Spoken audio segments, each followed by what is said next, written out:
والا یہ ملک جس کے نام کا مطلب مدینہ طیبہ ہے، پاکستان کا مطلب جو مدینہ طیبہ ہے، جو مدینہ طیبہ ثانی ہے، جو 40-50 لاکھ شہداء کے سائے میں بنا ہے، جو اللہ تعالیٰ کے خاص کرم سے قائم کیا گیا، خاص کرم سے قائم رکھا گیا، اس کے پیچھے ایک بہت بڑا مقصد ہے۔ اتنی بڑی روحانی دنیا اس ملک کی حفاظت کرنے کے لیے متعین کی گئی ہے، جو فیصلے کر دیے گئے، اب صرف یہ ہو رہا ہے کہ کون خوش نصیب ہوگا، کون بد نصیب ہوگا، کون اس ملک کو نقصان پہنچائے گا۔ اشفاق احمد صاحب اس کی مثال صالح علیہ السلام کی اونٹنی سے دیتے ہیں، فرماتے ہیں کہ جس طرح صالح علیہ السلام کی اونٹنی معجزے سے بنی تھی، نشانی کے طور پر قائم کی گئی تھی، اور جس نے اس اونٹنی کو نقصان پہنچایا اس قوم کو ہی تباہ کر دیا گیا، اور جس نے اس اونٹنی کی عزت کی اللہ نے اس کی حفاظت کی اور اس کو بچا کے رکھا۔ پاکستان صالح علیہ السلام کی اونٹنی کی طرح خوبصورت مثال دی انہوں نے، اور اس پاکستان کو نقصان پہنچانے والوں کی ساتھ نسلیں تباہ و برباد، اور اس پاکستان کی حفاظت میں ایک اینٹ رکھنے والوں کے 100 گنا معاف۔ رب نے کرم اس پر کرنا ہے۔ دیکھیے جب بات ہوتی ہے اتنے بڑے بڑے فیصلوں کی، جب لتفتحن القسطنطنیہ کی بشارت دے دی گئی کہ قسطنطنیہ لازمی فتح ہوگا، وہ امیر بھی جنتی ہے، وہ فوج بھی جنتی ہے جو اس کو کیپچر کرے گی،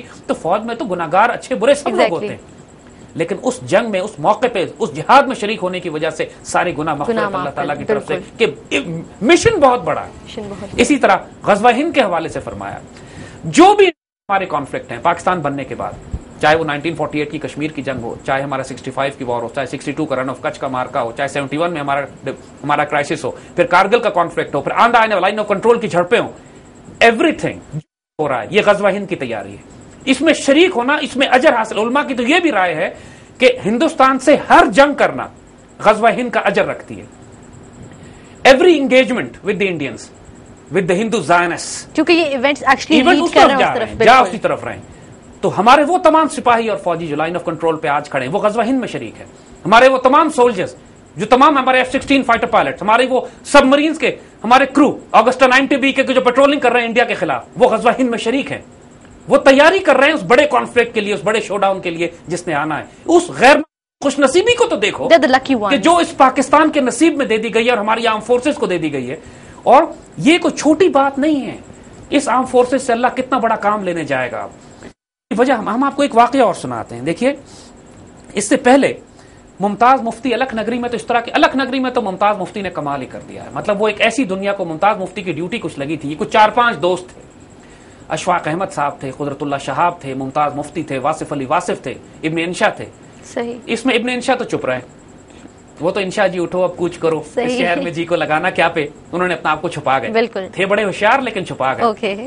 لیکن ممتاز مفتی اشفاق احمد اور قدرت اللہ شہاب اور ان کے ساتھ جو خاتون ہے بانو قدسیہ، یہ رازدار لوگ ہیں، پر اسرار لوگ ہیں، ان کی ڈیوٹیاں لگی ہیں، اس میں سے سارے گزر چکے ہیں، بانو قدسیہ باقی ہیں، اللہ انہیں سلامت رکھے آمین۔ اور یہ رازدار لوگ اللہ تعالیٰ کے ان رازوں کو امپلیمنٹ بھی کرتے تھے، بیان بھی کرتے تھے۔ قدرت اللہ شہاب کی اتنی بڑی ڈیوٹی تھی، اشفاق احمد صاحب کی عزت کون نہیں جانتا اس معاشرے میں۔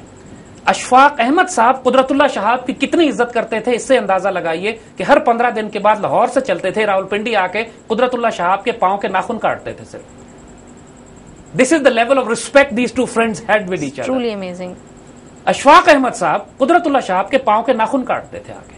یہ رسپیکٹ، محبت اور پیار لیول ہے بالکل، اس لیے کہ قدرت اللہ شہاب کی جو روحانی ڈیوٹی تھی وہ اشفاق احمد رازدار تھے اس کے، اور ممتاز مفتی بھی۔ ممتاز مفتی کی کتاب الکھ نگری اور لبیک 2 کتابیں پڑھنے والی کتابیں جس میں انہوں نے راز کھول کے رکھ دیا۔ اگر آپ نے قدرت اللہ شہاب کا اصل راز دیکھنا ہے تو بانو قدسیہ کی کتاب مرد ابریشم دیکھیے۔ مرد ابریشم قدرت بانو قدسیہ نے کتاب لکھی ہے، a fascinating book، جو کہ قدرت اللہ شہاب کے راز کھولتی ہے۔ یہ آپ کو معلوم ہوگا کہ یہ دنیا کے لوگ ختم نہیں ہوتے، آج ان کے یونیفارم بدلے ہوئے ہیں۔ علامہ اقبال نے جو کہا تھا کہ نکل کر خانقاہوں سے ادا کر رسم شبیری، تو یہ سارے دنیا میں پھیلے ہوئے لوگ ہیں، یہ آپ کے آس پاس ہیں، تلاش کرنے پڑتے ہیں، ان کی ڈیوٹیاں لگی ہوئی ہیں۔ الکھ نگری میں ممتاز مفتی بڑا خوبصورت فیسنیٹنگ ایک واقعہ لکھتے ہیں، ہم پڑھ کے سناتے ہیں۔ ممتاز مفتی عطیہ نامی ایک عورت کے بارے میں لکھتے ہیں کہ انتہائی نیک پڑھی لکھی پاکیزہ خاتون کو آنے والے آلات کے بارے میں الہام ہو جایا کرتا تھا، سیر تھی، آگے والے آلات کو دیکھتی تھی، جس طرح علامہ اقبال سیر تھے اسی طرح یہ عطیہ کے بارے میں۔ ایک دن عطیہ بڑے موڈ میں تھی، کہنے لگی کہ پورے آسمانوں پہ چراغاں ہیں، خوشیاں منائی چلی جا رہی ہیں، پھولوں کی پتیاں نچھاور ہو رہی ہیں، اور مسلمانوں کے عروج و ترقی کا دور شروع ہو چکا ہے۔